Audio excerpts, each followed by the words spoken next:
নমস্কার, আমি রত্না। আপনাদের সবাইকে স্বাগত।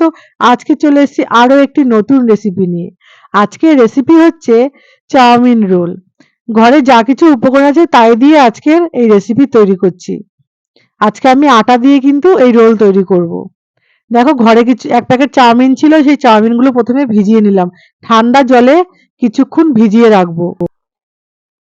আধ ঘন্টার মতন এই চাউমিনগুলো ভিজিয়ে রাখবো, তারপরে আমি ছেঁকে নেব।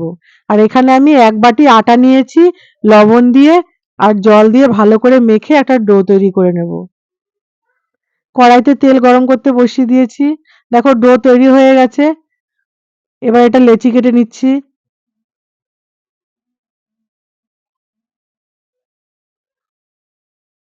তোমরাও এইভাবে তৈরি করে খেয়ে দেখবে, বেশ ভালো লাগে।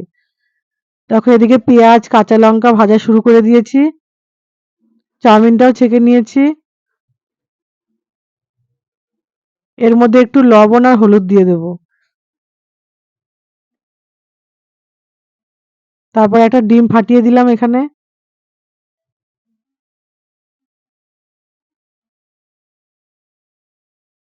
এখন এটা ভালো করে ভেজে নেব নাড়াচাড়া করে।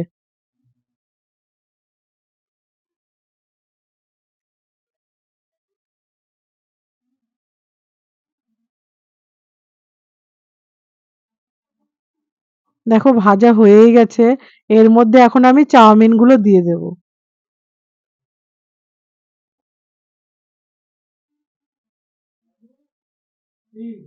দেখো, ভালো করে মাখিয়ে নিলাম। চাউমিনটা ওই ডিমের সাথে মসলার সাথে বেশ ভালো করে মাখিয়ে নিয়েছি। আজকে একটু ঠান্ডা কমই আছে। আর এদিকে দেখো, আমি একটা রুটির মতন বেলে নিয়েছি। প্রথমে রুটিটা ভেজে নিয়েছি দেখো। আর এখানে আমি ২ টো ডিম ফাটিয়ে নিয়েছি। রুটি ভেজে নিয়ে, সামান্য একটু ভেজে নিয়ে তারপর ডিমটা দিয়ে তার উপরে রুটি দিয়ে চাপা দিয়ে এইভাবে রোলটা বানাবো।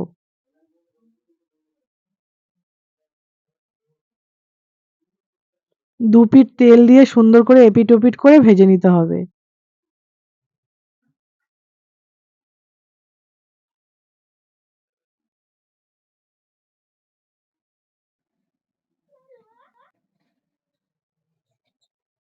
প্রায় ভাজা হয়ে গেছে। এবার আমি একে, একে সব এইভাবে ভেজে নেব। এখন এর মধ্যে আমি চাউমিন দিয়ে দেবো। রোলটা তৈরি করে নিচ্ছি দেখো। চাউমিন দিয়ে দিলাম।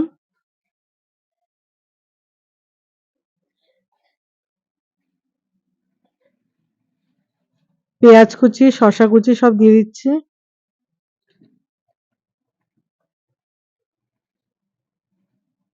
এর মধ্যে টমেটো কুচিও দিয়ে দিলাম। আর এটা সেদ্ধ ডিম ব্রেড করে দিয়ে দিচ্ছি।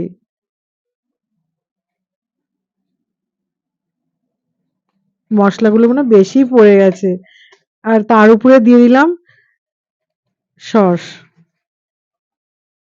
বাবা, সব বেরিয়ে যাচ্ছে। দেখো, এইভাবে আমি রোলটা তৈরি করে নিয়েছি। আটা দিয়ে কত সুন্দর রোল হয়েছে। তোমরাও খেয়ে দেখবে, বেশ কিন্তু টেস্টি হয়েছিল।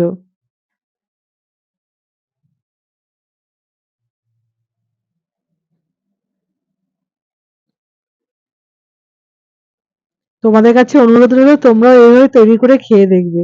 আর আমার ভিডিওটা যদি ভালো লাগে, লাইক, কমেন্ট, শেয়ার, সাবস্ক্রাইব করতে কিন্তু একদমই ভুলো না। পাশে থেকো, সাপোর্ট করো। ওকে বন্ধুরা, টাটা, বাই, ভালো থেকো। আবার দেখা হবে নেক্সট ভিডিওতে।